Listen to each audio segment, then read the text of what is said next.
Une nuit d'août 2007, Piper, une mécano, va voir sa vie basculer. C'est encore une petite nuit fraîche, comme les autres à la station-service. Piper travaille comme d'habitude, seule, mais elle ne se doutait certainement pas de la tournure des événements de cette nuit. Qu'est-ce que vient faire un homme avec une caisse ensanglantée dans son petit patelin paumé? C'est ce que je vous invite à découvrir tout de suite. On retourne dans le passé, août 2007. Piper, 30 ans, ce genre de nana qui en impose sans même essayer. Ça c'est ce qu'elle dit, moi je la connais pas personnellement. Toujours en jean et veste en cuir, les mains souvent tachées de cambouis, elle a grandi entourée de moteurs et de boulons. Les motos, c'est sa grande passion depuis qu'elle est gamine. Elle adore démonter, remonter et surtout les entendre rugir quand elle prend la route. Elle bosse à la station-service du coin, surtout au niveau de la mécanique. C'est un endroit paumé à la sortie de la ville, mais ça lui va. Pas trop de monde, y a pas trop de questions, y a pas trop de clients chiants. Bref, elle aime le calme de la nuit, avec juste le ronronnement des moteurs pour lui tenir compagnie. Elle nous dit que normalement les clients la respectent parce que Piper, c'est pas juste une mécano. Mais sous son côté badass, il y a une fille simple qui kiffe juste bosser avec ses mains et se sentir libre. Un soir comme tous les autres, Piper essuie ses mains pleines de cambouis sur un vieux chiffon qui a clairement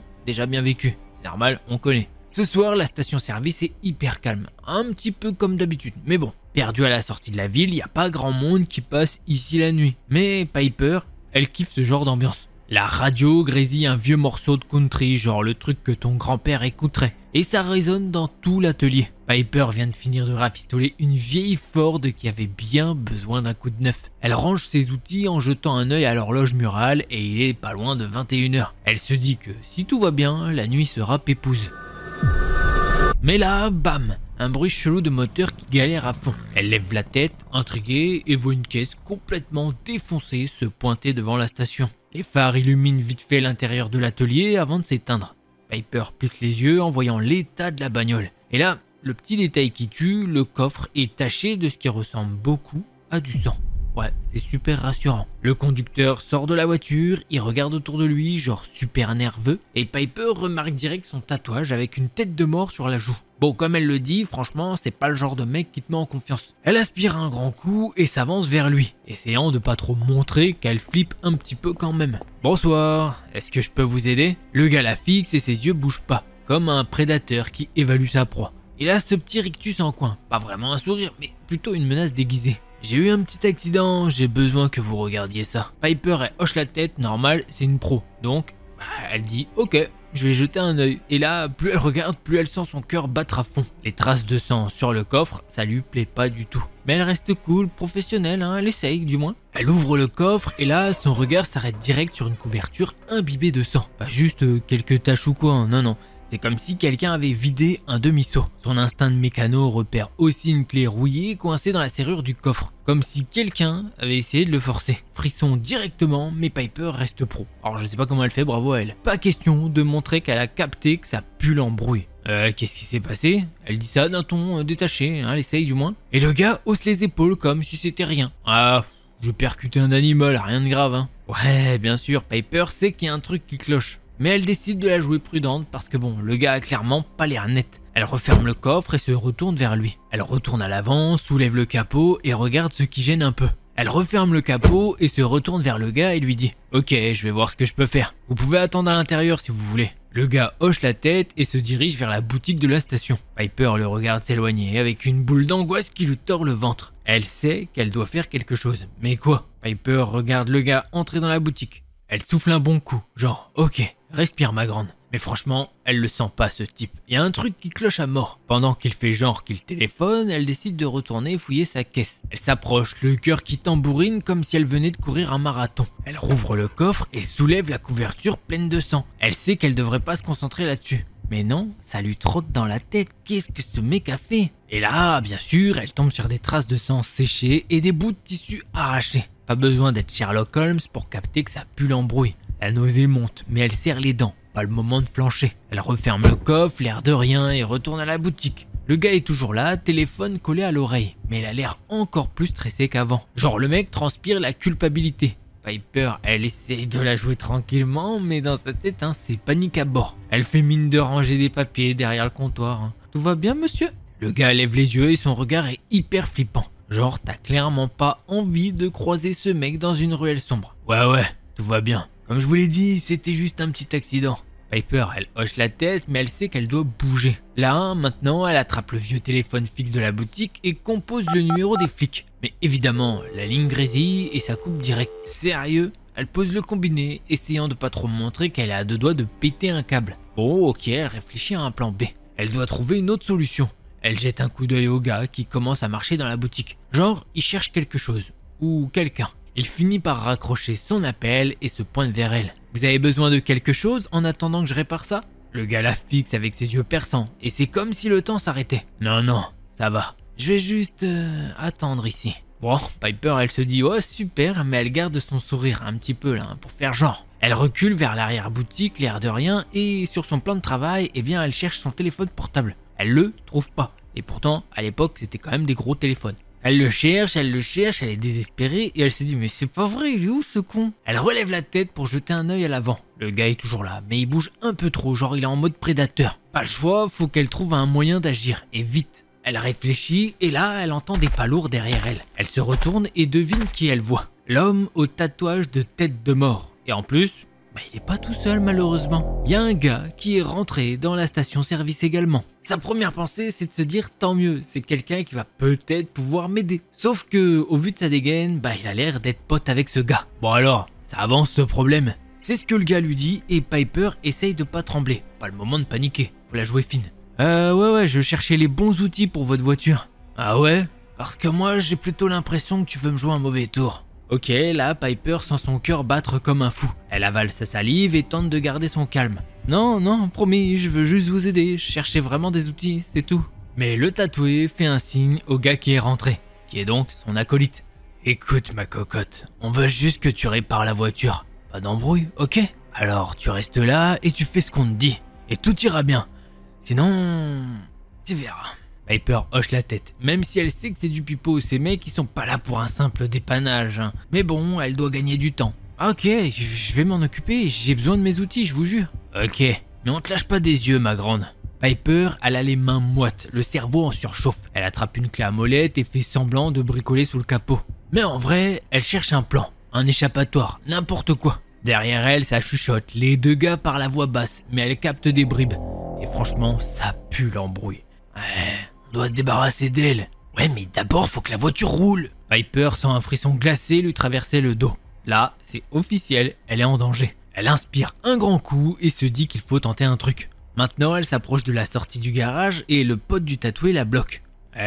Tu vas où comme ça? Piper sent son souffle se bloquer. Elle est piégée et elle sait qu'elle a pas beaucoup de temps pour trouver une solution. Elle sent la sueur couler sur son front. Sérieusement, elle est coincée dans l'atelier avec ses deux tarés qui la surveillent comme si elle allait s'évaporer. Faut clairement qu'elle trouve un plan pour s'en sortir. Et vite. Elle mate autour d'elle, cherchant un truc, n'importe quoi pour se défendre. Ok, il y a des outils, mais ils sont deux. Ses yeux tombent alors sur la clé à molette qu'elle a dans les mains et un extincteur. Elle se dit que, c'est les seuls trucs qu'elle a à disposition autour d'elle. Elle cherche sur son atelier pour voir si elle n'aurait pas un meilleur outil à sa disposition. Mais elle est tellement stressée qu'elle met un petit peu tout en vrac. Qu'est-ce que tu fous là? C'est ce que le gars tatoué lui dit. Piper lève les mains et lui dit « Je cherche juste des outils pour la voiture, il y a un petit problème sur l'injection. » Elle prie pour que son mensonge passe. Le gars la fixe, il est méfiant. Fais pas la maline, Et bouge-toi, on n'a pas toute la nuit nous. Elle hoche la tête, joue le jeu et file vers l'arrière-boutique. Une fois là-bas, elle se glisse derrière une étagère, son cœur prêt à exploser. Et les deux types continuent de parler à voix basse. « Mec, je te jure, on doit s'en débarrasser. Elle en a trop vu. » Ouais, mais comme je t'ai dit, t'écoutes jamais. Il faut que la voiture roule. Elle est vachement longue cette. Elle fait quoi? Vas-y, va voir ce qu'elle fait. Piper voit celui qui n'est pas tatoué passer juste devant elle. D'un geste vif, elle sort de sa cachette, sa clé à molette bien serrée dans la main. Elle vise la tête du gars et bam, ça percute. Le choc résonne et le gars vacille avant de s'écrouler comme un sac de ciment. Mais le tatoué arrive en courant, pas grave, elle est prête, elle a déjà mis un mec KO. Elle peut le refaire. Alors, elle fait ce que son instinct lui dit de faire. Elle lui met un énorme coup de clé à molette. Malheureusement, ce gars met son bras en opposition et forcément, il tombe pas dans les pommes. Mais à ce moment-là, Piper sait que c'est la seule chose à faire. Alors, elle continue de le marteler avec une clé à molette, oui. Et après de nombreux assauts, il y a enfin un coup qui tape dans le cou, justement. C'est assez suffisant pour que le gars se plie en deux. Elle fait alors le tour des deux gars et se dit que enfin elle va pouvoir sortir par la porte de l'atelier. Sauf que le gars qui a pris le hit au cou, eh bien va se relever. Piper court hors de l'atelier et se retrouve dehors, sous un ciel noir rempli d'étoiles. Mais elle a clairement pas le temps d'admirer le paysage. Elle trace ses pieds qui frappent le sol, le souffle court. Elle sait pas où elle va, mais elle sait qu'elle doit mettre le plus de distance possible entre elle et ces types. Au bout d'un moment, elle arrive sur la route principale et là elle voit des phares au loin. Elle saute au milieu de la route, agitant les bras comme une folle. Stop, stop! La voiture pile, un mec en sort, l'air super inquiet. Mais ça va pas? Qu'est-ce qui se passe, madame?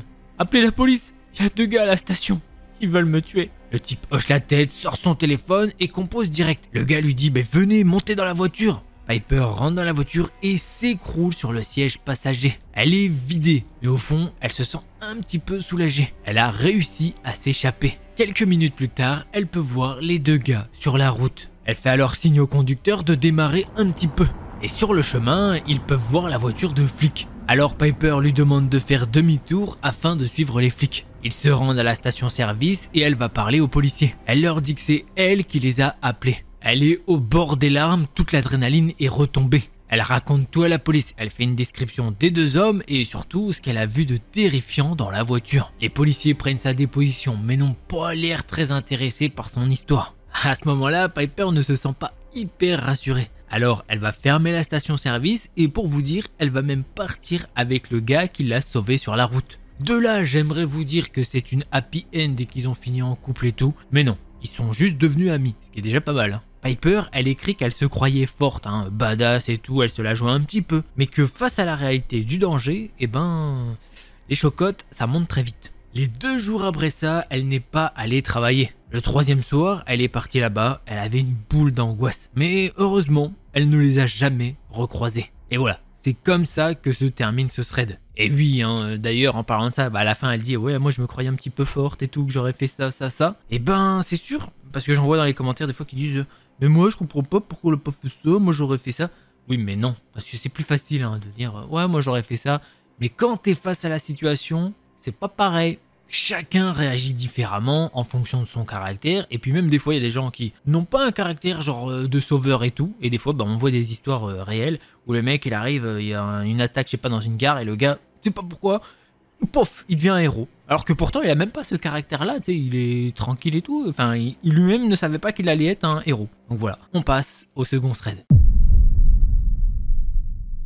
Pour certaines personnes, vivre en colocation, ça peut être un véritable rêve, une bonne ambiance, de l'amitié. Et pour d'autres, ça peut totalement tourner au cauchemar. Bon, la situation de Léa, c'était un peu la panique. Elle devait absolument trouver un logement avant la rentrée. Sinon, elle se retrouvait à la rue, littéralement. Ses parents, ils pouvaient pas l'aider financièrement et les résidences étudiantes étaient toutes complètes. La seule option qui lui restait, c'était la coloc. Mais attention, pas n'importe laquelle. Faut pas oublier qu'elle est étudiante en art, donc niveau thune, c'est pas Byzance. Elle cherchait donc le Graal, une coloc pas chère, histoire de pas finir à découvert avant même d'avoir commencé les cours. Une vraie course contre la montre. Léa, elle est soulagée, enfin elle trouve une coloc pas trop chère et plutôt bien située. Bon, l'appart est un peu vieillot, avec sa tapisserie fleurie d'un autre âge et son parquet qui grince à chaque pas. Mais pour une étudiante en première année d'art appliqué, c'est le top du luxe comparé au studio minuscule qu'elle a visité la semaine précédente. L'immeuble, un vieux bâtiment en briques rouges typique du quartier, dégage une odeur de renfermé qui pique un peu le nez dès qu'on franchit le porche. Léa est une fille plutôt timide, passionnée par le dessin depuis son enfance. Elle rêve de devenir illustratrice et cette colocation est une étape cruciale pour pouvoir se concentrer sur ses études, sans se ruiner. Son coloc, Marc, a l'air cool, un grand gars, les cheveux un peu longs et un sourire facile. Il lui fait visiter l'appart en mode décontracté, lui montrant sa chambre. La plus grande,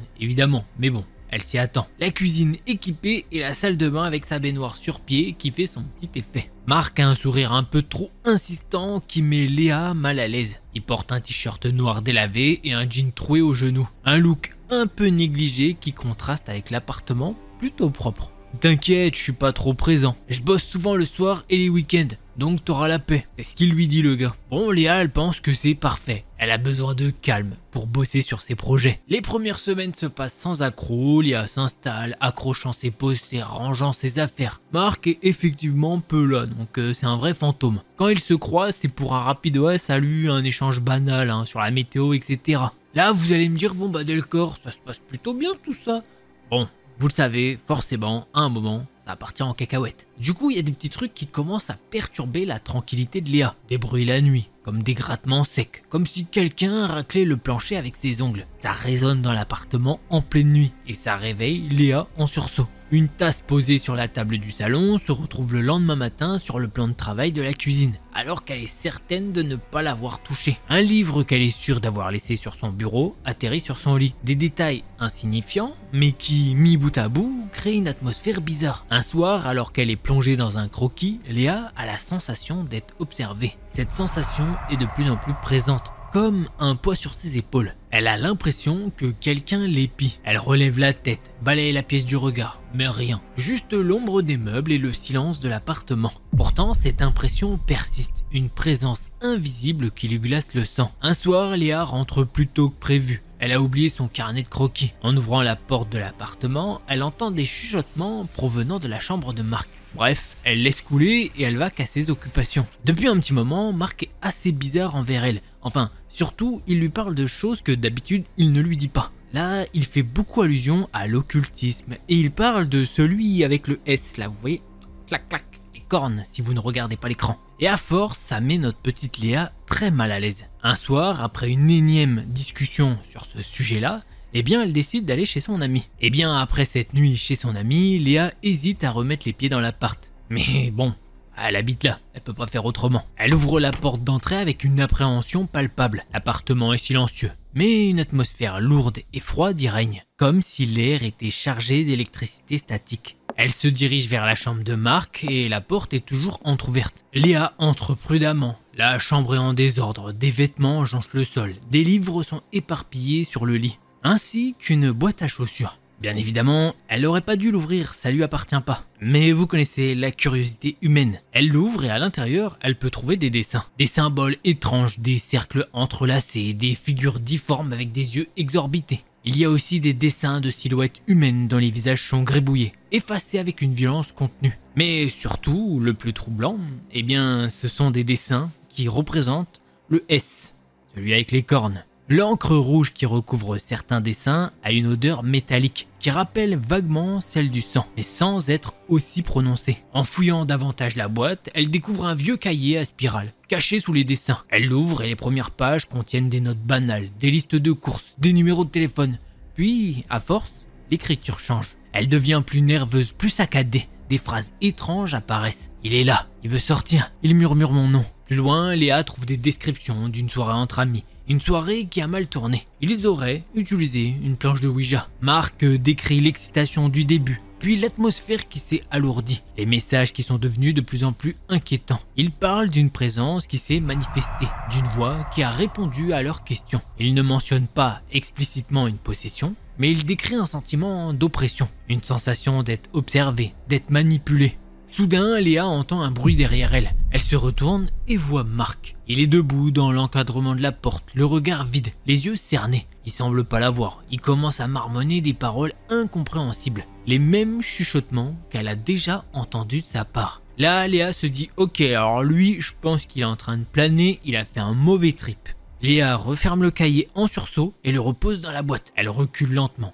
les yeux fixés sur Marc. Elle n'ose pas lui parler, elle a peur de sa réaction. Elle vient de fouiller dans ses affaires quand même. Elle attrape son sac et quitte la chambre à reculons, sans quitter Marc des yeux. Une fois dans le couloir, elle se précipite vers la porte d'entrée et sort de l'appartement, le refermant derrière elle avec un soulagement mêlé d'effroi. Les jours qui suivent sont une torture pour Léa. Elle évite Marc autant que possible, prétextant des révisions intensives pour ses cours. Mais l'atmosphère dans l'appartement est devenue irrespirable. Marc est de plus en plus étrange, il a des accès de mutisme où il reste prostré dans sa chambre pendant des heures sans dire un mot. Puis, sans prévenir, il se met à parler tout seul, à crier des phrases incompréhensibles. Parfois, il semble reconnaître Léa, mais son regard est vide, comme si son esprit était ailleurs. D'autres fois, il la fixe avec une intensité qui la glace, comme s'il pouvait voir à travers elle. Un soir, alors que Léa prépare un repas rapide dans la cuisine, Marc entre d'un pas traînant. Il ne la regarde pas mais se dirige vers le frigo et l'ouvre. Il reste là,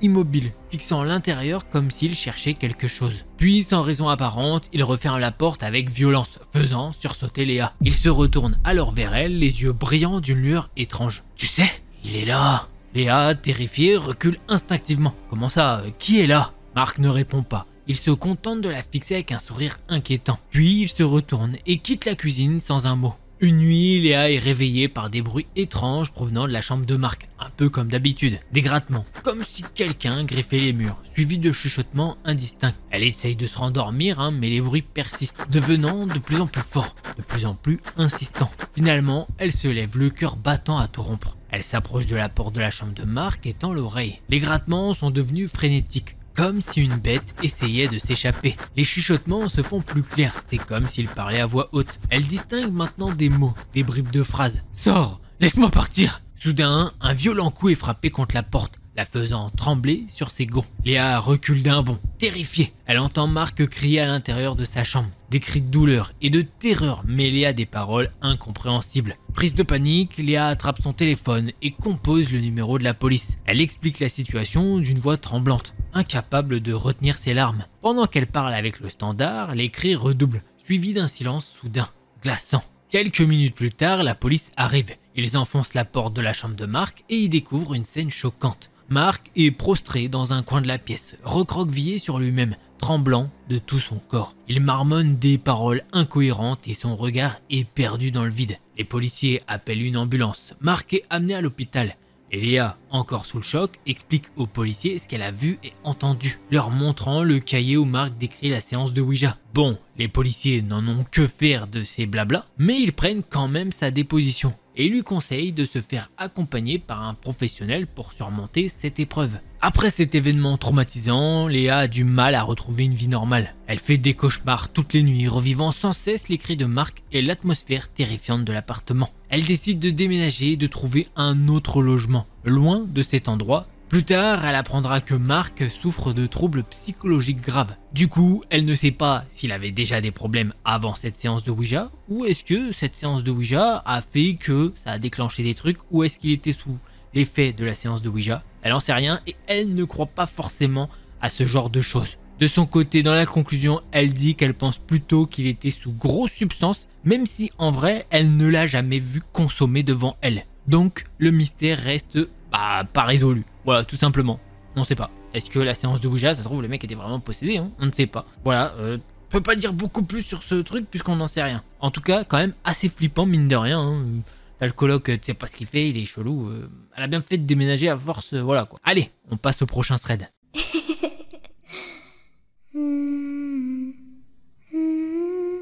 Alors, cette histoire, eh bien, c'est celle de Rose, et déjà, le titre, c'était on pourrait faire un film Netflix sur lui. Voilà, c'est pour vous dire que le gars de qui on va parler, enfin, vous allez voir, c'est une dinguerie. Bref, je vous en dis pas plus, mais elle espère en tout cas que, il fera pas d'autres victimes. Voilà, donc installez-vous confortablement, et puis moi j'ai oublié de faire une intro, donc au fait, c'est le thread 2, on est sur 5, je suis Delcor si jamais vous ne me connaissez pas, et aujourd'hui, je vais vous raconter 5 threads d'horreur. Voilà, tout simplement, j'espère que vous allez les aimer, et puis on va directement commencer avec ce deuxième thread d'horreur. Et si vous avez déjà kiffé le premier thread, vous connaissez un petit pouce bleu et un abonnement, histoire que vous n'oubliez pas à la fin de la vidéo alors que vous avez kiffé. Ça me soutient énormément, je vous jure, ça fait une grosse diff. Donc merci à celles et ceux qui prennent le temps de le faire. Allez, on commence avec cette histoire. En juin 2022, Rose rencontre Wilton Wallace sur Hinge. C'est un peu une sorte de Tinder au cas où, c'est une application de rencontre. Elle vient de Victoria en Australie et lui vient du Queensland, mais il bosse à Victoria. Il a 28 ans à l'époque et elle en a 24. Ils s'entendent bien et un jour, après avoir commencé à discuter, il lui propose de se voir en ville pour boire un verre. Il a l'air sympa et mignon, alors pourquoi pas s'habiller un peu et lui donner une chance. Bizarrement, son instinct lui envoie déjà des signaux, mais elle se dit que c'est juste le stress d'un premier encart. Elle aurait dû s'écouter, mais bon, il n'a pas vraiment montré de red flag pour l'instant. Il la retrouve à la gare de Flinders Street et sa première impression, c'est qu'il est super bien habillé. Costume, long manteau, clairement fier de son apparence. Direct, il est ultra tactile, beaucoup plus que ce à quoi elle est habituée. Il l'embrasse sur la joue, la soulève, la serre fort dans ses bras et ils se tiennent par la main dès le début. Ça la surprend, mais comme il est d'origine brésilienne, elle se dit que c'est peut-être juste un truc culturel. Rien d'alarmant, mais quand même, tout ça en moins de 10 secondes. Il décide d'aller boire un verre et il propose un bar hyper chic, super connu. Rose, elle est juste infirmière, donc clairement pas dans son budget. Mais il insiste pour tout payer. Très vite, il se montre ultra galant, charmant et c'est un vrai beau parleur. On dirait une comédie romantique kitsch des années 2000. Et elle va pas mentir, c'est quand même flatteur. Il est très ouvert sur sa vie, alors elle aussi. Ils ont plein de points communs et tout roule. En y repensant, elle a envie de vomir. Trop beau pour être vrai, non? Probablement. En gros, il lui raconte qu'il est né au Brésil, que sa famille avait une entreprise florissante, mais qu'ils ont tout perdu. Son père est mort et sa mère, sans le sou, a dû l'abandonner. Elle a gardé ses 4 sœurs, mais l'a envoyé en adoption au Portugal. Là-bas, il a grandi jusqu'à ses 17 ans avant de décider de retourner voir sa mère biologique. Il explique que sa famille portugaise était adorable, mais ultra religieuse, avec mariage arrangé et pas de plan cucu avant le mariage. Pas son truc, alors il retourne au Brésil, se rapproche de sa mère, puis finit par déménager en Australie. Il dit qu'il a fait des études d'aérodynamique. Bon, elle s'en fout complètement. Et qu'en 2022, il bosse comme directeur dans des compagnies maritimes, prenant l'avion entre le Queensland et Melbourne toutes les 2 ou 3 semaines. Maintenant qu'elle a bien assimilé ce ramassis de conneries, retour au rendez-vous. Rose a eu une enfance difficile, pauvreté, négligence, élevée par ses grands-parents. Donc cette histoire la touche en vrai. Il la tient dans le creux de sa main gluante. Par moments, il a l'air prétentieux et gonflé d'ego. Mais il précise qu'on lui reproche parfois d'être comme ça alors qu'il ne l'est pas. Clairement, quelqu'un l'a déjà remis à sa place pour être un connard arrogant? Le rendez-vous avance et ils ont des discussions profondes. Ils cochent plein de cases. Rose parle de sa passion pour la danse et de son envie d'apprendre la salsa. Il lui propose un studio qui donne des cours le week-end, mais c'est complet. Alors il lui propose de venir chez lui, juste pour traîner un petit peu. Elle ne sait pas ce qu'il a mis dans son verre, façon de parler, mais son bon sens s'est envolé. Elle accepte en précisant qu'elle doit rentrer avant minuit et que c'est juste pour discuter. Une fois chez lui, il allume des bougies, met de la musique salsa, sert un grand verre de vin rouge et lui propose de lui apprendre à danser dans son petit salon. Scène tout droit sortie d'un film comme Crazy Stupid Love. Rose, complètement sous le charme, se laisse faire. Ils finissent par s'embrasser, ça chauffe un peu, mais elle ne le laisse pas aller trop loin. Elle a décidé de ne plus faire de coups d'un soir et de se tenir à sa règle des 3 rendez-vous. Au final, ils dorment ensemble, mais elle reste entièrement habillée. Le matin, il l'emmène prendre le petit déjeuner, avant de lui commander un Uber pour rentrer chez elle. C'était leur seule et unique rencontre en physique. Quelques jours plus tard, ça commence à devenir bizarre. Wilton devient excessif, envahissant, ultra romantique. Sans rien demander, il lui achète de la lingerie, sans connaître sa taille ni l'avoir vue en sous-vêtements. Des bijoux pour son anniversaire, 1 semaine après leur rencontre. Et cerise sur le gâteau, il lui offre des vacances, tout compris au Queensland. Rose dit oui, parce que YOLO, non? Littéralement, elle pourrait mourir, mais au moins sa pierre tombale dirait qu'elle a vécu sa meilleure vie. Rose se rappelle du moment où Wilton lui a proposé un voyage de rêve, un restaurant privé appartenant à un ami, un tour en hélicoptère, une croisière sur un yacht, et plein d'autres trucs totalement fous. Il a payé les billets d'avion et lui a même dit de ne pas prendre de lingerie, parce qu'il avait déjà tout prévu. Là, elle a commencé à avoir un mauvais pressentiment. Le mec travaille pour une compagnie maritime, et il lui achète de la lingerie et des bijoux. Sérieusement, c'est quoi ce délire? Soit c'est un sugar daddy, soit elle est sur le point de se faire trafiquer comme un vulgaire colis. Son estomac se noue. Elle réalise qu'en fait, elle ne sait presque rien de lui. Et si elle partait dans un autre état avec ce mec louche, elle devait au moins être sûre de qui il était vraiment. Alors, avec son coloc, elle passe des heures à fouiller sur lui. Son Facebook est complètement verrouillé, alors qu'à l'époque, ce n'était même pas possible de le faire. Ça, c'est ce qu'elle dit. Bon, j'en sais rien, j'ai pas checké. Son Insta, aucune trace de famille, juste des photos de lui en voyage. Et les rares où il est tagué datent de plusieurs années au Brésil. C'est là qu'elle se pose la question.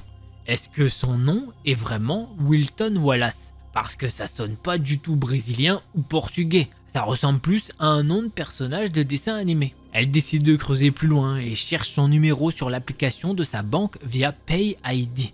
Et là, boum, un autre nom apparaît. W. Vega dos Santos. Elle sent son cœur s'arrêter. C'est qui ce mec avec qui elle a perdu son temps? Elle ne lâche pas l'affaire et passe au peigne fin tous ses abonnés Insta. Et bingo, elle tombe sur une vieille photo de groupe de 2016 où il tient une femme brésilienne qui semble avoir 35 ans. Dans les commentaires, des gens écrivent « Je vous aime tous les deux, j'ai hâte de vous revoir ». Là, elle est presque sûre qu'il était marié. Elle cherche alors des infos sur cette femme sans grand succès. Mais elle finit par avoir une piste sur son nom. Ni une ni deux, direction Google. Elle associe son nom à Vega dos Santos et tombe sur un document judiciaire en portugais. Bon, avec toutes les traductions un peu foireuses, elle arrive un petit peu à lire certains trucs. C'était une affaire de litige civil et leurs deux noms y apparaissent. C'est là qu'elle découvre la vérité. Le nom complet de ce mec, c'est Wilton Wallace Vega dos Santos. À ce stade, elle se demande si elle est en train de devenir parano. Peut-être qu'il est juste divorcé et discret sur sa vie privée. Mais non, son instinct lui dit qu'il y a encore plus d'embrouilles derrière tout ça. Alors, elle décide de lui tendre un piège. Elle lui demande d'envoyer une photo de son passeport, soi-disant pour que ses potes aient ses infos en cas de pépin pendant le voyage. Après des heures d'attente, il finit par l'envoyer. Sauf qu'il a masqué plusieurs infos et caché son visage. Mais il a oublié un détail, sa date de naissance. Ce type a 36 ans. Pas 29 comme il le prétendait. Là, elle comprend qu'il lui a menti sur toute la ligne. Mais elle joue encore un peu le jeu, juste pour voir jusqu'où il est prêt à aller. Elle le confronte sur son âge et lui sort une excuse bidon. Au Portugal, il y aurait eu une erreur administrative sur son enregistrement. Sauf qu'à moins d'avoir grandi à 13 ans dans le corps d'un gosse de 5 ans, ça tient pas la route. Les semaines passent et Wilton continue d'annuler et de reporter le voyage au dernier moment, toujours avec une nouvelle excuse. Rose sait déjà qu'elle n'ira pas, mais elle veut voir jusqu'où son plan foireux va aller. Puis un jour, il lui sort la carte ultime. Sa grand-mère au Portugal serait malade et il doit partir en urgence. Rose éclate de rire en lisant le message. Elle lui répond à peine. Et là, miracle, le lendemain, la grand-mère meurt d'un AVC. Si c'est vrai, elle rit pas elle, mais elle pense que c'est faux. C'est le déclic, elle en a marre des jeux. Elle décide d'envoyer un message à la photo de la femme Instagram et du document judiciaire. Elle décide d'envoyer un message à la femme de la photo Instagram et du document judiciaire. Elle se sent un peu mal, comme si elle dépassait les bornes, mais elle a un pressentiment. Et elle avait raison, la femme finit par lui répondre et lui propose de tout lui raconter au téléphone. Ce qu'elle apprend la laisse sans voix. Ce type est un menteur pathologique, manipulateur, narcissique, un vrai monstre. Il lui a menti sur absolument tout. Il a bien 36 ans, il a grandi au Brésil, pas au Portugal. Il a des frères, pas 4 sœurs. Il n'a jamais mis les pieds au Portugal, sa grand-mère est bien vivante. Son soi-disant job dans l'aéronautique, non, il n'existe pas, inventé de toutes pièces. En réalité, il a étudié le travail social et fait maintenant des études pour devenir kiné. Et son ex-femme, c'est bien elle. Elle raconte à Rose qu'une fois qu'ils ont déménagé dans le Queensland, il est devenu violent, manipulateur et complètement toxique. Il refusait de travailler, la faisait payer pour tout, la mettait sous pression financièrement et psychologiquement. Pendant qu'elle bossait et réglait les factures, lui il se la coulait douce en faisant croire qu'il menait une vie de rêve. Tout ce que Rose avait vu chez lui, tout ce qu'il racontait, tout était un mensonge. Après 5 années passées dans le Queensland, elle reçoit un message d'une jeune Australienne de 24 ans. Le même âge qu'elle à l'époque, si vous vous souvenez bien. Et là, elle apprend qu'elle sort avec le même gars depuis 3 ans. Ils se sont rencontrés à l'université et il l'utilise pour faire tous ses devoirs. Il lui a raconté la même histoire de vie qu'à elle. Sauf que cette fille, elle ne s'est jamais posé de questions. Elle a gobé toutes ses conneries, même son mytho sur son âge. C'est un ami commun de la fac qui a tout fait capoter. Il a vu une photo du gars et a lâché un truc du genre. Mais je crois qu'il est marié, non? Merci à cet ami, franchement. Résultat, Wilton et sa femme divorcent. La fille de 24 ans le fout dehors, mais il lui faut encore 1 an pour le faire. Et là, rebelote. 1 an après, une autre fille contacte son ex-femme avec la même histoire. Une Australienne de 24 ans. Encore, même mytho sur sa vie, ça fait 4 ans qu'ils sont ensemble et qu'elle paye tout pour lui. Son style de vie, ses fringues.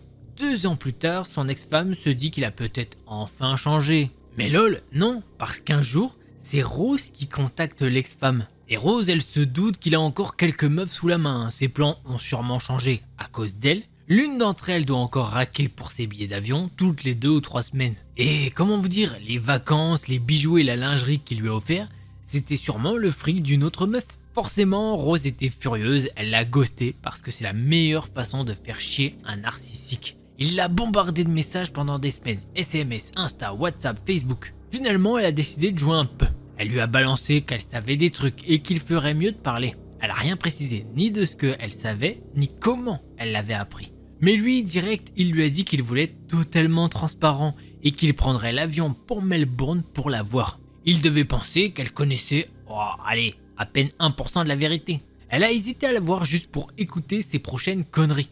Mais en vrai, elle en avait ras-le-bol. Alors, elle a improvisé un plan. Elle lui a dit qu'elle était à 5 heures de la ville dans un trou paumé où il n'y a qu'un seul train par jour. Elle lui a dit qu'elle pourrait pas venir le chercher, mais qu'il pouvait rester quelques jours, voir la vraie Australie, et qu'elle le ramènerait ensuite à l'aéroport. Et devinez quoi?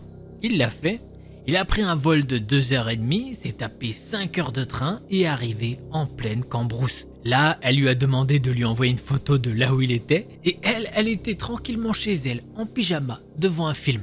Et lui, sous la flotte, en plein milieu de nulle part, à 5 heures de l'aéroport, bloqué jusqu'au lendemain, de l'or pur en barre. Elle ne peut que imaginer à quel point il devait être fou de rage. Elle a attendu ce moment avec impatience. Elle lui a envoyé un message bien préparé, juste ce qu'il fallait. Elle a attendu qu'il le lise et elle l'a bloqué de partout. Terminé, jamais regardé en arrière. Alors voilà, faites gaffe et faites confiance à votre instinct. Elle avait posté ça sur un forum de Melbourne à l'époque et plein de filles lui ont répondu. Certaines l'avaient rencontré en ligne ou en date, mais heureusement, elles avaient senti l'embrouille avant que ça aille trop loin. Par contre, elle était la seule, assez tarée pour aller jusqu'au bout et découvrir qui était vraiment ce sale type. Elle espère juste qu'il n'a pas réussi à manipuler d'autres filles après elle. Et si c'est le cas, elle espère qu'elles finiront par voir clair dans son jeu. Donc voilà, elle finit en disant que si vous croisez ce petit en ligne ou en vrai, eh ben, ne vous faites pas avoir parce que vous savez que c'est un gros mytho. Et on parle de lui, mais il y en a plein d'autres. Donc faites gaffe avec qui vous parlez sur internet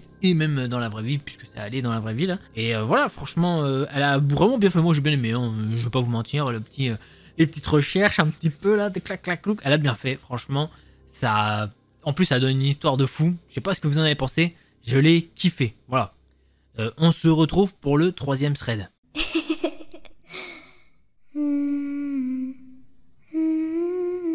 Lola a environ 14 ans lorsqu'elle vit cette histoire marquante. Comme chaque été, elle part en vacances chez son grand-père qui habite un petit village près d'Aix-en-Provence. Là-bas, elle retrouve souvent son voisin du même âge. Cette fois-ci, la cousine de son voisin est aussi présente, ce qui aura son importance plus tard. Alors qu'ils discutent devant chez son grand-père, son voisin raconte qu'un homme vivant plus bas dans la rue a fait un scandale dans l'après-midi. Furieux que des enfants jouent devant chez lui. Il paraît qu'un terrain de foot a été construit juste en face de sa maison, ce qui pourrait expliquer son comportement. Ils en rigolent et reprennent la route nocturne jusqu'à passer devant la maison de cet homme. Le voisin, voulant faire le malin, annonce qu'il va lancer un caillou. Lola s'énerve et lui dit de ne surtout pas le faire. C'est alors qu'une énorme araignée traverse leur chemin. Prise de panique, la cousine pousse un hurlement assourdissant, juste devant la maison du monsieur. Il la gronde et observe quelques instants si des lumières s'allument à l'intérieur. Comme tout reste sombre, ils continuent leur chemin. Ils prennent une rue en pente qui surplombe le village et décident de s'asseoir pour profiter de la vue et discuter. Le soleil commence à disparaître derrière les collines quand une voiture passe à toute vitesse. Lola n'y prête pas attention, mais son voisin, lui, se fige. Il leur ordonne de se lever, expliquant qu'il a un mauvais pressentiment. Quelques secondes plus tard, la voiture fait une brusque marche arrière et fonce droit sur eux, sans se soucier de les écraser. Pris de panique, ils comprennent qu'ils sont coincés. La rue est un cul-de-sac et la voiture leur barre la route. Sous l'effet de l'adrénaline, Lola court se cacher, mais elle chute dans un fossé. Elle aperçoit son voisin et sa cousine qui se faufilent dans le jardin d'une maison abandonnée et se tapissent derrière une vieille carcasse de voiture. L'endroit est sombre, envahi de ronces. Soudain, une voix brise le silence de la nuit. « Vous êtes où, putain?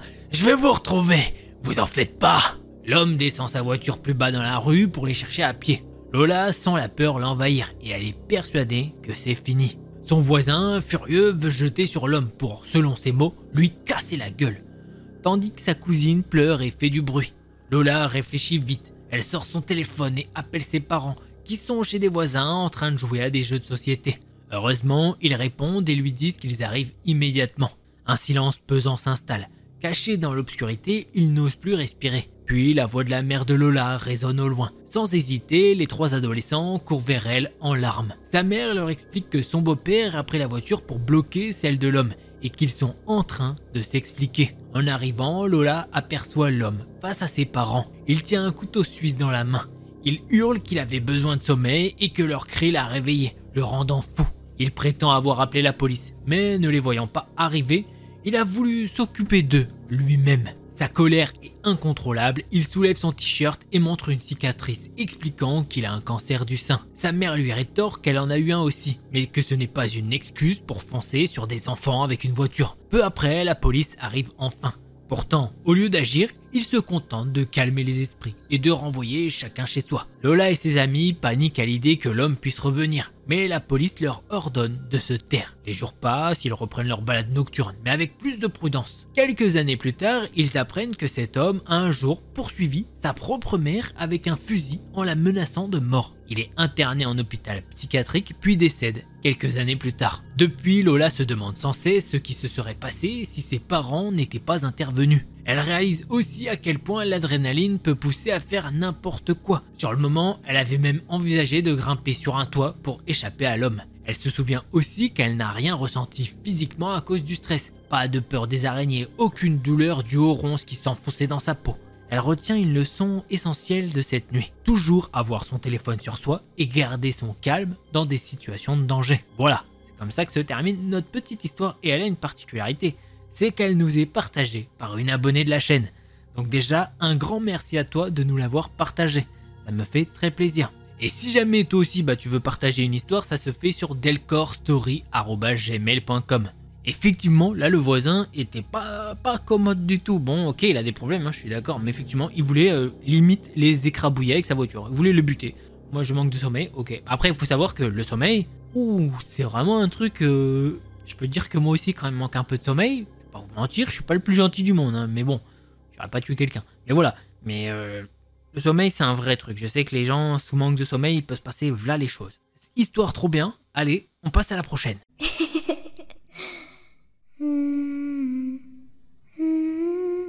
Mathilde se remémore un souvenir flou, mais important, qui lui revient en tête ce soir. Elle ressent le besoin de le noter quelque part. C'est une journée d'automne fraîche de son année de CE2. Mathilde est beaucoup harcelée et n'a pas beaucoup d'amis, mais elle apprécie sincèrement les quelques-uns qu'elle a. Heureusement, son enseignante, Madame Rébine, place les élèves selon l'ordre alphabétique de leur nom de famille. Grâce à cela, Mathilde se retrouve proche de son ami Tom, un ami qu'elle espère garder pour la vie. Ce matin-là, alors qu'ils discutent, Madame Rébine présente un nouvel élève, Charlie. Charlie est maigre et mal habillé. Non pas d'une manière démodée, mais plutôt comme si ses vêtements auraient dû être remplacés depuis longtemps. Puis Madame Rébine annonce une nouvelle qui déçoit Mathilde. Le nom de famille de Charlie vient s'intercaler entre le sien et celui des Tom, les séparant du coup. Déçue, elle se présente malgré tout à Charlie espérant se faire un nouvel ami. Charlie parle très peu, sans doute à cause de la nervosité. Au fil des jours, Charlie commence à mettre Mathilde mal à l'aise, sans qu'elle puisse vraiment dire pourquoi. Malgré tout, elle reste gentille avec lui, car elle a désespérément besoin d'amis. Après le déjeuner, quand tous les élèves vont en récréation, Mathilde reste souvent dans la salle à manger pour aider à nettoyer la cafétéria et sortir les poubelles. Une bonne manière d'obtenir une part de pizza en plus. Mais ce jour-là, on l'envoie dehors. Elle s'installe sur une balançoire et joue à sa Game Boy, une activité qu'elle peut faire seule. Charlie s'approche et s'assoit sur la balançoire à côté d'elle. Mathilde lui montre son jeu Pokémon et lui explique ce qu'elle pense savoir. C'est alors que Charlie lui demande s'il peut l'embrasser. Effrayée, elle refuse et arrête de lui parler. Les jours suivants, Charlie devient de plus en plus insistant. Il lui apporte des bijoux qu'il a visiblement volés à sa mère et la supplie d'être sa petite amie. Mathilde, trop jeune pour savoir comment gérer la situation, ne sait pas quoi faire. Tom intervient en disant à Charlie de la laisser tranquille, ce qui l'aide un peu. Cette semaine-là, une journée de danse en ligne est organisée au gymnase. Les élèves n'ont pas le droit de refuser un partenaire si quelqu'un leur demande. Mathilde voit Charlie s'approcher et panique. Heureusement, Tom et elle se mettent immédiatement en couple pour éviter qu'elle ne soit obligée de danser avec Charlie. Peu de temps après, Charlie commence à menacer Tom. Dans les années 90, les enfants se menacent souvent sans que cela soit pris au sérieux. C'est pas une raison d'alerte comme aujourd'hui. Mais la rage de Charlie grandit à chaque fois que quelqu'un parle à Mathilde. Cela devient de plus en plus inquiétant. Puis un jour, il apporte un couteau à l'école. Mathilde a peur, mais elle est aussi trop effrayée pour en parler. Alors, elle garde son secret. Ce jour-là, elle a encore envoyé dehors pour la récréation, alors qu'elle aurait préféré nettoyer la cafétéria. La sœur de Charlie, dont elle a oublié le prénom, l'insulte en la traitant de grosse moche. Mathilde est habituée aux moqueries, alors elle hausse les épaules. Mais Charlie, lui, réagit violemment. Il frappe sa sœur, la poursuit et lui donne un coup de pied en plein visage. Un surveillant intervient et met fin à la bagarre. Il interroge les élèves présents pour comprendre ce qu'il s'est passé. C'est à ce moment-là que Mathilde signale que Charlie a peut-être un couteau sur lui. Il fouille ses poches et y trouve un petit couteau pliant. Charlie est immédiatement expulsé de l'école. Aujourd'hui, Mathilde cherche parfois son nom sur Google, s'attendant à voir apparaître sa photo sur un article de crime quelconque. Elle ne l'a jamais revu depuis ce jour, mais une chose est sûre. Elle veut plus jamais le recroiser en fait. Et bah voilà les petits potes, j'espère que vous avez kiffé ces threads. Si c'est le cas, vous connaissez, un petit pouce bleu et un abonnement. Et si jamais vous en voulez plus, je vous invite à cliquer sur l'une de ces deux vidéos là. Allez, c'était Delcor. En attendant la prochaine vidéo, portez-vous bien, tchuss les petits potes. Alors pour cette première histoire, eh bien ça nous vient d'une abonnée qui avait déjà partagé une histoire sur la chaîne, donc un grand merci à elle. Hello Delcor, j'espère que tu vas bien, j'aime beaucoup ce que tu fais et j'ai hâte d'assister à ton projet Frénésie. Vous voyez, le message il date d'avant le projet Frénésie. Puisque oui, des fois il y a des histoires, on prend une histoire, je peux vous dire, tant qu'on n'est pas encore dans l'histoire, je vous raconte 2-3 petits inside, comme ça vous êtes dans les bails. Des fois, on prend des histoires, on les place. Hop, la vidéo elle est décalée, en fonction de machin, nanani. On a des threads, des fois, ils datent d'il y a 1 an. Ils ont été décalés. Ils se retrouvent dans une histoire, hop, non, dans une autre. Des fois, il y a des vidéos, elles sont maudites, comme ça, il y a des threads qui sont maudits, qui ne passent jamais. Bon, là, pour le coup, c'était placé là. Si vous aimez bien les petits insides comme ça, dites-le en commentaire. Voilà, j'en ai, mais voilà, des fois, j'ai juste pas envie de vous prendre trop de temps, et puis, surtout quand on est dans l'histoire, je vais pas vous dire des trucs. Là, on n'y était pas encore. Je vais te raconter ce qui m'est arrivé dans mon ancien studio en 2022. Ça n'a rien à voir avec mon histoire précédente, mais ça te donnera des sueurs froides. D'ailleurs, si vous vous souvenez pas, eh bien, elle nous avait partagé son histoire avec des choses très spirituelles qui se passaient en Afrique. Et quand elle est arrivée en France, eh bien, il s'est passé quelque chose. Pour ceux qui n'ont pas vu la vidéo, eh ben, je vous spoile pas trop. Ceux qui y voient, bah, ils voient, ok? Du coup, bon bah là on passe à la 3e personne et je vais l'appeler Rebecca puisque je me souviens plus si elle va être anonyme ou pas. Du coup, je préfère anonymiser direct, comme ça c'est fait. Rebecca, elle vit dans une résidence super sécurisée avec 2 immeubles qui se font face. Pour y entrer, il y a un portail avec un digicode qui donne sur une petite cour. Et après, t'as le parking. Les 2 immeubles sont identiques. Donc voilà. Pour entrer, faut sonner chez quelqu'un qui décide si ça lui dit d'ouvrir ou pas. Chaque appart a un balcon qui donne soit sur le parking, soit sur un grand boulevard. Il y a environ 4 logements par étage répartis sur 3 étages par immeuble. Rebecca, elle est au 2e étage au milieu du couloir, face à la porte qui mène à la cage d'escalier. Son studio a un grand balcon qui donne sur le boulevard. Le balcon est collé à celui de ses voisins de gauche, un couple sympa d'environ 35 ans. À droite, l'appart est en vente et au bout du couloir, il y a un voisin que personne a vu depuis des semaines. Et ça, c'est un détail qui va compter. Vous allez voir. Bon, maintenant que vous avez le décor, eh bien je dois vous raconter ce qui s'est passé. Rebecca, après une semaine de taf épuisante, elle invite Ilona, une de ses meilleures potes, pour passer le week-end chez elle. Le vendredi soir, tout se passe bien. Elles discutent, rigolent, mangent, fument un peu de petites substances et regardent des threads d'horreur. Le lendemain, elles vont faire des courses dans une épicerie pas loin, prennent des pizzas, des pop-corn et des friandises. En rentrant, Rebecca allume le four pendant qu'Ilona roule un petit truc pour le fumer. Vers 19h, elle se pose dans le lit pour regarder un thread d'horreur. Elles sont scotchées, se tiennent dans les bras, tellement elles ont la trouille, tout en fumant. Et là, pendant un screamer, le four sonne pour dire qu'il est à bonne température. Elles sursautent tellement elles étaient dans l'ambiance glauque du thread. Elles rigolent et Rebecca se lève pour mettre la pizza dans le four. Mais là, en se retournant pour aller vers le lit, elles entendent toquer à la porte. Sauf qu'elles attendent personne. Là, du coup, Rebecca demande à Ilona de couper le son de la télé. Et elles arrêtent de bouger pour faire le moins de bruit possible, en espérant que la personne parte. Mais bon, vous comprenez, ces 2 meufs, elles peuvent pas se permettre d'ouvrir à un inconnu. Elles reprennent leur souffle, pensent que la personne est partie. Et là, on frappe de nouveau à la porte. Elles entendent des chuchotements de l'autre côté. Elles se rapprochent doucement de la porte, collent leur oreille et entendent « C'est ici, j'ai entendu ». Et là, 3 coups très forts sur la porte. Elles sursautent et les toc-toc deviennent de plus en plus insistants, intempestifs. Comme si la personne savait exactement qui elle cherchait et que cette personne était dans l'appart de Rebecca. Rebecca demande à Ilona de regarder par l'œilleton parce qu'elle est trop petite pour voir. Ilona met son œil dans l'œilleton et recule brusquement, les yeux grands ouverts en état de choc. Elle dit alors à Rebecca, il y a 2 hommes. L'un d'entre eux a les yeux rouges gorgés de sang et l'autre un couteau dans la main. Là, le cœur de Rebecca fait un bond. Elle a les mains moites, des palpitations. La batteuse, elle est complètement dépassée. Elle essaye de regarder par l'œilleton en se mettant sur la pointe des pieds avec l'aide d'Ilona. Quand elle arrive enfin à voir, elle aperçoit deux mecs de type caucasien, entre 25 et 30 ans. Un blond avec un t-shirt jaune et un sac à dos noir, et un brun avec un t-shirt rouge. Le blond a un truc métallique dans la main. Et le brun a les yeux vraiment rouges. Il a l'air énervé et dans un état second. Ils ont tous les deux l'air de vouloir en découdre. Peu importe ce qu'ils trouvent de l'autre côté de la porte. Rebecca se demande qui ils sont, ce qu'ils veulent, parce que c'est pas un hasard qu'ils soient là. Il y a tellement d'autres appartements avant le sien, ça peut pas être une coïncidence. Pendant qu'elle réfléchit, Ilona remet son œil dans l'œilleton et recule en panique. Ils ont mis leurs doigts sur l'œilleton. Je les vois plus, Rebecca, je les vois plus. Et là, le four sonne pour dire que la pizza est cuite. Les toc-toc sur la porte deviennent des coups violents, comme s'ils avaient entendu la sonnerie et essayaient de défoncer la porte. Même si la porte de Rebecca est solide avec une poignée à tirage et une béquille à l'intérieur, ces mecs essayent de crocheter la poignée, peut-être avec l'objet métallique ou un truc qu'ils ont dans leur sac. Elle commence vraiment à flipper parce que ça fait 20 minutes qu'ils frappent. Aucun voisin ne sort et ils ont pas l'air de vouloir partir. Le pire, c'est qu'elle les voit plus, elle voit juste la porte bouger. Même si elles font aucun bruit, ils partent pas et continuent de frapper de façon hyper violente, en alternant entre des soupirs de frustration et des murmures intrigants. Rebecca propose à Ilona d'aller sur le balcon.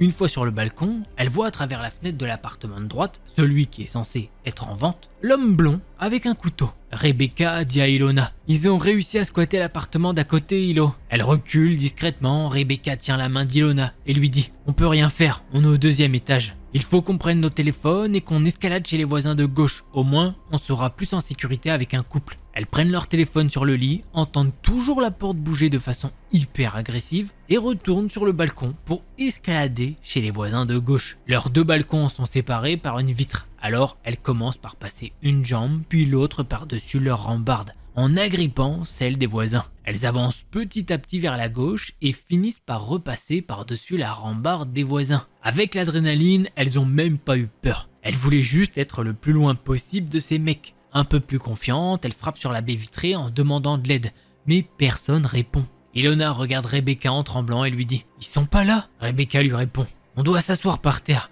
on doit pas être visible de la rue, au cas où ils ont des complices ou si eux-mêmes descendent. » Rebecca et Ilona s'assoient par terre sur le balcon des voisins, cachés par la rambarde qui est décorée avec des plantes et des feuilles artificielles. En baissant les yeux, elle remarque des bouteilles de bière vides sur le balcon. Rebecca regarde Ilona et lui dit « Prends une bouteille de bière et j'en prends une aussi. Comme ça, s'ils réussissent à venir jusqu'à nous, on pourra les repousser en leur balançant sur eux. » Elles attrapent chacune une bouteille, se disant qu'elles vont attendre, que ces mecs vont finir par partir quand ils verront qu'il n'y a personne. Mais non, ça fait déjà 30 minutes qu'ils frappent. Et ils ont l'air hyper déterminés. Ilona, elle, commence à paniquer sévère. Rebecca, elle, essaye de rester calme et de garder le contrôle de la situation. Elle se dit qu'il faut qu'il y en ait une qui garde la tête froide. Pour se rassurer, Ilona appelle sa mère en pleurant, tandis que Rebecca appelle son copain. Ce dernier lui dit direct « Appelle la police tout de suite, t'aurais dû le faire dès le début !» Et il a pas tort, mais Rebecca pensait vraiment qu'il partirait au bout de quelques minutes. Sauf que là, elles sont prises dans un engrenage. Elle raccroche avec son copain et appelle la police. Pendant ce temps, elle essaye de calmer Ilona qui est complètement en panique. Au bout de quelques minutes, une opératrice de la police décroche. Rebecca explique la situation, donne son adresse et son numéro de téléphone. L'opératrice lui dit qu'une patrouille sera sur place dans environ 15 minutes. Rebecca annonce ça à Ilona, mais elles sont toutes les deux terrifiées. Ilona se lève et essaye d'appeler à l'aide en faisant des grands gestes aux passants sur le boulevard. Sauf que certains l'ignorent complètement. Et d'autres lui disent carrément non. Elles commencent à perdre espoir, surtout parce qu'elles entendent toujours les coups sur leur porte. Et là, Ilona se baisse brusquement et dit à Rebecca « Rebecca, l'un des mecs est en bas, il m'a vu putain !» Rebecca avance à 4 pattes pour regarder discrètement entre les feuilles artificielles, mais elle ne voit personne. Le mec est parti, elle retourne près d'Ilona et là, elles entendent un bruit sourd, suivi d'une avalanche de coups, comme si les mecs frappaient la porte avec leurs pieds, chacun à leur tour de toute leur force. Quand elles entendent enfin les sirènes de la police, elles se sentent un peu rassurées. Elles se lèvent pour faire des signes à la voiture de police, mais elles traversent la résidence sans même freiner. Elles se regardent complètement choquées. Ça fait presque 40 minutes qu'elles sont dans cette merde et les flics se trompent d'adresse. Rebecca, énervée et paniquée, rappelle la police. Elle leur dit qu'ils se sont trompés et leur demande de faire demi-tour. L'opératrice lui assure que la patrouille arrive et qu'elle ne doit pas s'inquiéter. Les coups sur la porte continuent, mais 10 minutes plus tard, Rebecca reçoit un appel. Le policier lui dit « On est en bas, montrez-vous sur le balcon ». Elle se lève et montre aux flics où sont les mecs. Les policiers leur demandent comment elles ont fait pour se retrouver chez les voisins. Et Rebecca répond, plutôt fière, « Eh ben on a escaladé ». Les flics les regardent, un peu impressionnés, puis se dirigent vers le portail. Rebecca leur donne le code et ils entrent rapidement. Quelques secondes plus tard, elles entendent des haussements de voix et des bousculades. Pendant ce temps, Rebecca et Ilona escaladent pour retourner sur leur balcon. Au même moment, les policiers descendent avec les deux hommes et demandent à Rebecca et Ilona si ce sont bien eux. Et elles acquiescent. 2 policiers relèvent leur identité, tandis qu'un autre fouille le sac à dos du blond. Il en sort un tournevis et des cordes, mais pas de couteau. Les policiers, voyant que les filles sont complètement traumatisées, leur demandent de retourner dans l'appartement et de leur ouvrir quand ils le demanderont. La pression redescend un peu, mais Rebecca et Ilona se demandent toujours ce que ces mecs leur voulaient. C'est pas normal d'avoir un tournevis et des cordes dans son sac quand on va chez quelqu'un qu'on connaît pas, non? Quelques instants plus tard, l'interphone sonne. Rebecca répond et c'est le policier. En entrant dans l'appartement, il renifle et fait une tête comme pour dire « Bon, je sais ce que vous avez consommé ici ». Il leur explique alors la situation. Ces 2 mecs sont venus parce que votre voisin, il monte l'appartement du voisin disparu, les a arnaqués. Il leur devait de l'argent et ils pensaient que vous l'hébergiez. C'est pour ça qu'ils ont insisté. Quand ils ont toqué chez vous et que vous n'avez pas ouvert, alors qu'ils avaient entendu du bruit, eh bien ils étaient sûrs qu'il était là. Quand le policier leur dit ça, Rebecca fait le lien avec un événement qui s'est passé 2 mois plus tôt. En effet, un soir vers 23 h, Rebecca était chez elle avec son copain quand ils ont entendu des coups violents à la porte du voisin. Ils ont regardé par l'œilleton et ils ont vu 3 femmes d'une vingtaine d'années qui insultaient le voisin en criant « On sait que t'es là, FDP! Ouvre et assume, petite sale... Tu veux nous arnaquer? On est des meufs de Clichy-sous-Bois, fils de p... On va te niquer la mère, on va te saigner, bah...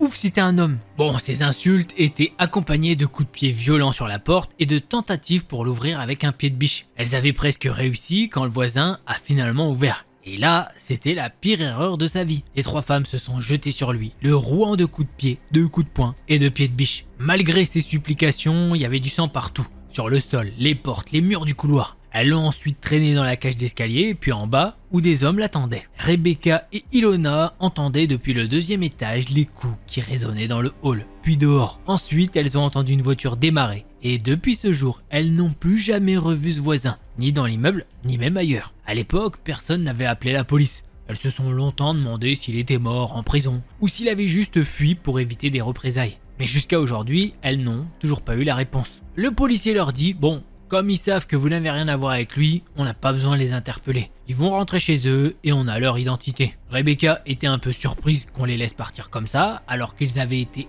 hyper insistants, avaient abîmé sa porte, avaient un tournevis et qu'elles avaient même vu l'un des mecs squatter dans l'appartement censé être en vente. Elle le fait remarquer au policier qui se précipite vers la porte de l'appartement en question et sonne. Un couple ouvre et le couple explique qu'ils ont emménagé la veille. Et le mari dit qu'il a effectivement utilisé un couteau. Mais c'était pour ouvrir ses cartons.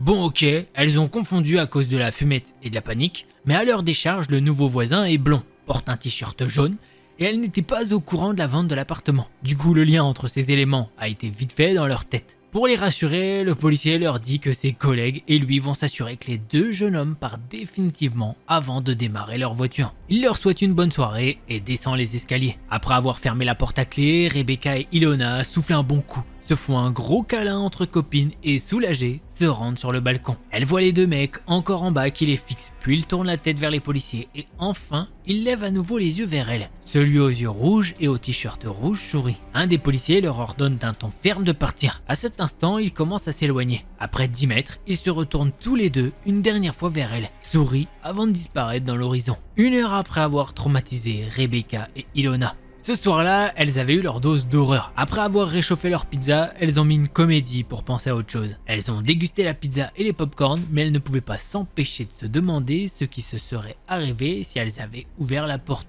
Peut-être que si elles avaient ouvert et expliqué, les mecs auraient compris et seraient partis. Ou peut-être qu'ils ne les auraient pas crus et les auraient agressés. Ou alors en voyant 2 femmes seules et vulnérables, est-ce que certaines idées auraient pu germer dans leur esprit, comme un cambriolage, ou pire, sachant qu'ils avaient des cordes. C'est triste de se dire qu'un geste aussi simple qu'ouvrir une porte peut devenir si compliqué quand on est une femme. Quelques jours après, vers 17 h, 2 femmes que Rebecca ne connaît pas frappent à sa porte. Elles ouvrent en gardant la chaîne de sécurité par précaution. Elles lui demandent si elles connaissent le voisin disparu. Rebecca répond que non. L'une des femmes lui dit « On le recherche, il a arnaqué beaucoup de monde. Il faisait croire qu'il mettait son appartement en location sur le bon coin. Il empochait la caution et répondait plus jamais. Il doit être soit mort, soit en prison. » Après ces mots, elle la remercie et lui souhaite une bonne journée avant de partir. Rebecca n'a pas été trop marquée par cet événement, surtout parce que son copain est venu rester plusieurs semaines avec elle pour la rassurer. Par contre, Ilona a mis plusieurs semaines à s'en remettre. Pendant un moment, c'était Rebecca qui allait chez elle parce qu'elle n'osait plus venir. Quelques mois après ces événements, Rebecca a déménagé pour une opportunité professionnelle. Entre-temps, elle n'a plus jamais revu le voisin disparu,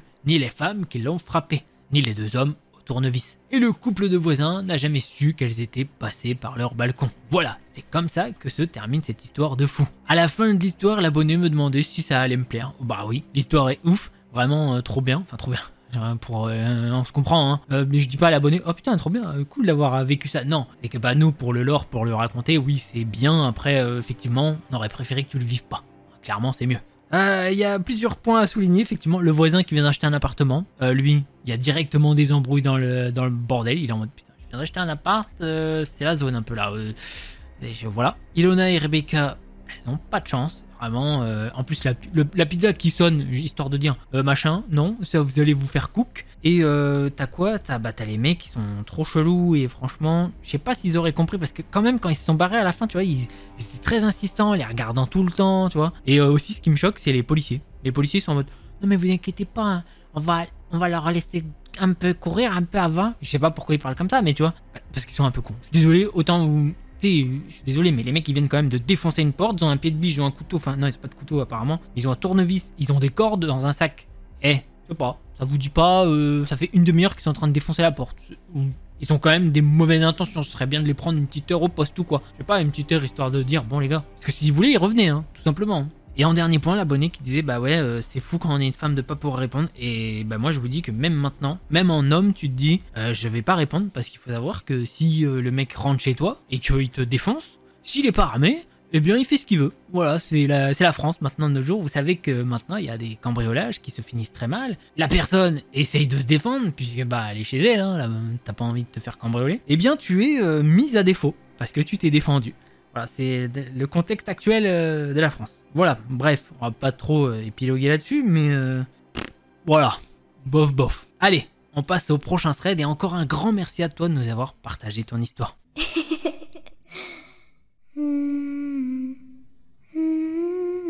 Alors, pour ce second thread horreur, eh bien je vous lis le petit début en POV, et ensuite je passe en troisième personne. Bonjour Delcor, je m'appelle XXXXX. Non. Personne elle avait mis son prénom, mais forcément j'ai enlevé, histoire de pas le dire à l'oral sans faire exprès, et de hop là, clic clac clouc, je dis le vrai prénom de la personne alors que des fois elle a pas envie. J'habite à Bruxelles en Belgique et voici mon histoire. D'ailleurs un petit coucou à nos amis belges et à nos amis canadiens et à tous nos amis en fait tout simplement. J'allais faire ouais ça y est, mais vous êtes c'est cool parce que vous n'êtes pas que en France à me regarder, ça fait plaisir, vous êtes dans le monde entier et c'est trop cool. Des fois je vois, j'ai vu où la dernière fois, je sais plus. C'était un petit truc où j'étais en mode oh trop bien, voilà, putain je raconte ma vie, c'est insane. Bref, let's go. Quand Brittany avait 12-13 ans, elle rentrait souvent de l'école avec une copine parce qu'elles habitaient pas loin l'une de l'autre. Leurs parents avaient des horaires un peu variables, du coup elle se retrouvait souvent seule chez Brittany ou chez sa pote après l'école. Il y avait une règle d'or que la mère de Brittany lui rappelait tout le temps: si quelqu'un sonne à la porte, n'ouvre jamais, même si la sonnette explose, n'ouvre pas. Bon, je reprends les termes exacts de sa mère pour vous voyez le genre. Et cette règle, elle lui a peut-être sauvé la vie. Un jour, elle rentre chez Brittany comme d'habitude. Elle se pose, papote et allume la console. Une PlayStation 2 pour vous situer l'époque. Elle passe un peu de musique, tout est tranquille et là, ding dong, la sonnette retentit. Brittany, bien élevée, suit la règle de sa mère, n'ouvre jamais. Donc elle fait comme si elle avait rien entendu et continue à papoter avec sa pote. Quelques minutes plus tard, ding dong, la sonnette retentit une deuxième fois, puis une troisième. Là, Brittany commence à se dire que quelque chose cloche. Faut savoir qu'il y avait deux sonnettes différentes, celle de l'entrée principale à l'extérieur et celle de la porte de l'appartement. Britney reconnaît d'abord la sonnette extérieure, donc elle se dit pas de panique pour l'instant. Mais après la troisième sonnette, il y a un silence complet. Elle se dit que la personne est partie. Mais non, après ce silence, c'est la sonnette de la porte de l'appartement qui s'active. Donc là, il y a quelqu'un devant la porte. Britney voit que sa pote commence à flipper grave. Elle essaye de rester calme et lui fait signe de se taire. Elle coupe pas la musique pour que la personne derrière la porte ne se doute de rien. Elle se lève et son chien la suit. Elle a un petit chien, un Jack Russell. Britney se positionne derrière la porte mais sans être trop près pour ne pas faire d'ombre sous la porte. Trop de séries policières, elle nous dit qu'elle était matrixée. La personne sonne une deuxième fois à la porte. Britney bouge pas et son chien non plus. Par contre, sa pote commence à pleurer et à paniquer. Britney essaye de gérer, mais elle flippe aussi parce que la personne a sonné 5 fois. Pas normal. Elle comprend très vite qu'il y a un problème. Et là, vous vous en doutez, ça s'arrête pas. Après la deuxième sonnette, il y a un petit silence. Puis, clic clic. La personne essaye d'ouvrir la porte. Britney voit la poignée de la porte bouger doucement. Une fois, 2 fois, 3 fois. Puis les mouvements deviennent plus agressifs. La porte bouge lentement. La porte bouge légèrement, comme si la personne essayait vraiment de forcer. C'est là que le chien entre en scène. Britney lui avait appris à aboyer sur commande, juste avec un geste de la main. Elle lui fait le signe, et là, ouf ouf, le chien aboie et tout s'arrête. Faut dire que malgré sa petite taille, le Jack Russell avait un aboiement super grave. Pas un aboiement de petit chien, non, un vrai aboiement de gros chien. Quand tout s'arrête, Britney entend des bruits de pas dans le couloir, puis le bruit de la porte d'entrée principale qui se referme. La personne est partie. Britney attend quelques secondes. L'adrénaline redescend un peu et elle se dirige vers la fenêtre qui donne sur la rue. Elle avait des rideaux qui lui permettaient de voir dehors sans être vue. Et là, elle voit un homme d'une quarantaine d'années avec une valise de la marque Bosch, une veste sans manches, un jean, un t-shirt et des chaussures de chantier. Le gars ressemble à un ouvrier, un vrai passe-partout. Mais Britney ne le connaît pas, son visage ne lui dit rien. Il fixe sa fenêtre pendant quelques secondes, puis il part. Bilan, sa pote en pleurs, Britney qui vient de vivre un truc hyper flippant, et son chien toujours assis devant la porte en mode garde du corps. Britney essaye de calmer sa pote puis elle appelle ses parents. Ils envoient des gens vérifier et ils arrivent un peu plus tard. Quand ses parents arrivent, Britney leur explique tout et là, elle apprend des trucs. Ses parents ont parlé avec les voisins et l'un d'eux leur dit qu'il s'est fait cambrioler quelques jours avant, mais qu'il ne voulait pas faire peur à tout le monde. Britney comprend pas trop ce move parce que bon, fallait peut-être prévenir, non? Enfin bref, les jours passent, la tension redescend, mais c'est pas fini. Quelques semaines plus tard, plusieurs appartements se font cambrioler en une semaine. Au total, 7 appartements sont visés et 5 sont effectivement cambriolés. Comment c'est possible? Eh bien, l'histoire était bien montée, mais ils ont fini par découvrir la vérité. Une voisine qui vivait seule avec sa fille de 6-7 ans disait que son mari travaillait souvent à l'étranger et que c'était pour ça qu'on ne le voyait jamais. Au début, tout allait bien, puis du jour au lendemain, plus de nouvelles. Ils ont appris via le propriétaire qu'elle avait déménagé très subitement, en prenant le strict minimum, et que son mari allait venir récupérer le reste avec un camion. Bizarre, non? Eh bien, l'histoire ne tenait pas la route. Personne n'est jamais venu et la police est restée très vague là-dessus. Mais ils ont confirmé que c'était bien le mari et le frère de la voisine qui avaient commis les cambriolages. Point final. Après ces incidents, les parents de Britney ont tout fait pour déménager au plus vite. Ils ont trouvé un autre appartement assez loin de là. Et les points importants de l'histoire, eh bien la mère de Britney avait raison. Cette règle d'or lui a vraiment sauvé la vie. Le chien était un véritable héros, paix à son âme. Et en 3, elle se sentait super coupable envers sa pote, mais heureusement, tout s'est bien terminé. Et en 4, comme elle le dit, elle remercie les petites séries policières comme New York Unité Spéciale, NCIS, Esprit Criminel qui l'ont presque préparée à ce genre de situation. Et c'est comme ça que se termine l'histoire de notre petite abonnée. Enfin petite, qui n'est plus petite je pense, parce que c'était la PS2 à l'époque. Donc ouais, on prend un coup de vieux tous, toutes et tous, là, comme ça d'un coup. Comme ça, c'est cadeau, voilà, je vous l'offre. Merci bien. Et bah franchement, très bonne leçon de la part de la mère. N'ouvrez pas la porte, même si tu attends quelqu'un, des fois confirme. Et je me dis, les gars, quand c'est une expression, c'est tout le monde. Vous prenez votre téléphone, par exemple, si vous attendez quelqu'un, il doit venir à 18h, 17h50 ça sonne, tu te dis, il est peut-être en avance. Soit peut-être des fois un peu parano, t'appelles, c'est toi qui es devant la porte? Oui, pas de souci. Bah voilà, ça coûtait rien, tu vois, un petit appel, machin. Des fois ça coûte rien, faut faire gaffe. Enfin, ça dépend de là où vous habitez, ça dépend de vos délires. Si le mec il est à la porte, il fait oh, il te dit un code secret que seul lui peut connaître. Bref, voilà. Ça d'ailleurs, c'est quelque chose à mettre en place aussi. Petit code secret que seule la personne est censée connaître. Voilà. Merci encore pour l'histoire.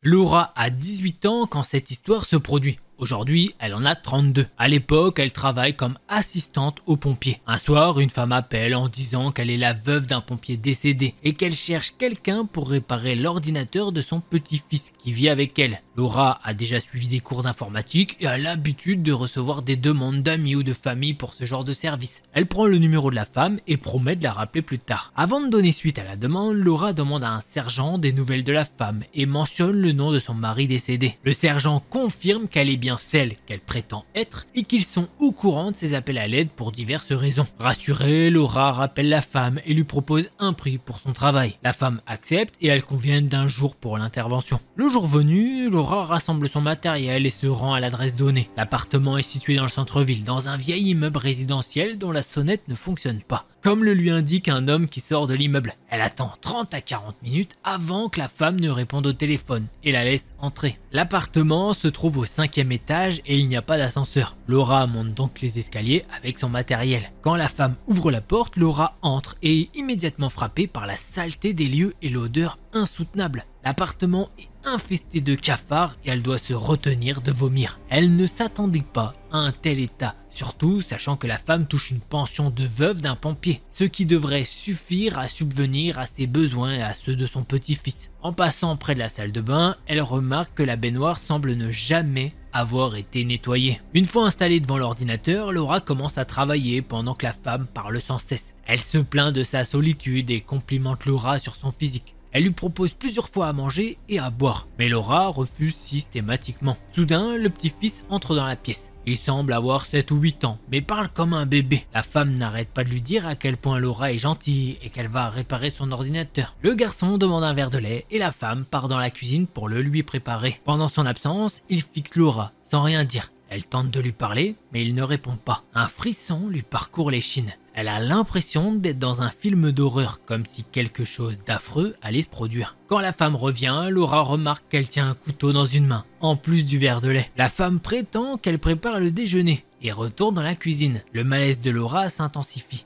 Elle termine son travail au plus vite et appelle la femme pour lui dire qu'elle a fini et qu'elle doit partir. Mais la femme insiste pour que son petit-fils teste l'ordinateur d'abord. Comme elle tient toujours le couteau, Laura accepte. Le garçon teste rapidement l'ordinateur et annonce qu'il est plus rapide. La femme se tourne alors vers Laura et lui dit qu'elle n'a pas d'argent sur elle. Laura prétend que ce n'est pas grave et qu'elle repassera plus tard pour le paiement. Enfin, la femme la laisse partir. Laura sort de l'appartement et dévale les escaliers presque en courant, le cœur battant à tout rompre. Et c'est comme ça que se termine cette histoire. Je pense qu'elle n'est pas revenue aller demander de l'argent. La femme, à mon avis, soit a des problèmes psychiques et il faudrait qu'elle soit soignée pour ça. Mais en tout cas, très flippante.